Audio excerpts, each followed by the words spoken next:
Ketua Umum DPP Gerakan Rakyat Indonesia Bersatu atau GRIB Jaya Hercules Rosario Di Barsal membela Joko Widodo dalam polemik tudingan ijazah palsu Presiden ke-7 tersebut.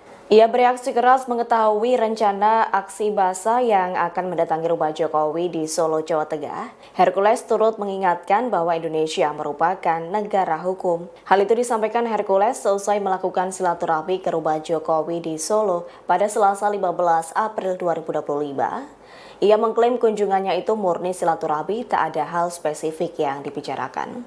Terkini Hercules meyakini bahwa ijazah Jokowi asli lantaran selama menjabat wali kota Solo, Gubernur DKI Jakarta hingga Presiden RI, ijazah tak pernah bermasalah.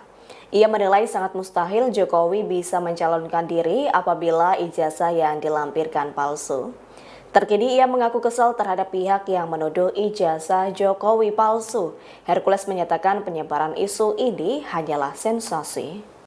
Tadi dengan Bapak ini Pembicaranya apa aja, Pak? ya silaturahmi teman lama dari zaman jadi gubernur ya dari depan sih nggak mungkin lah jadi wali kota, jadi gubernur jadi presiden dulu lah.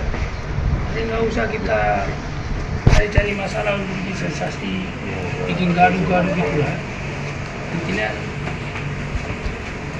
sejak saya itu mulai dari wali kota Solo, berarti pakai ijazah kan? Habis wali kota Solo gubernur DKI, pakai ijazah kan? Habis gubernur DKI gubernur, pakai ijazah kan? Kalau itu palsu, kepalanya yang palsu gitu. Kalau besok sampai ada yang mau geruduk itu gimana, Pak? Banyak itu ada yang mau geruduk. Kita kan kalau geruduk, nah negara ini negara hukum.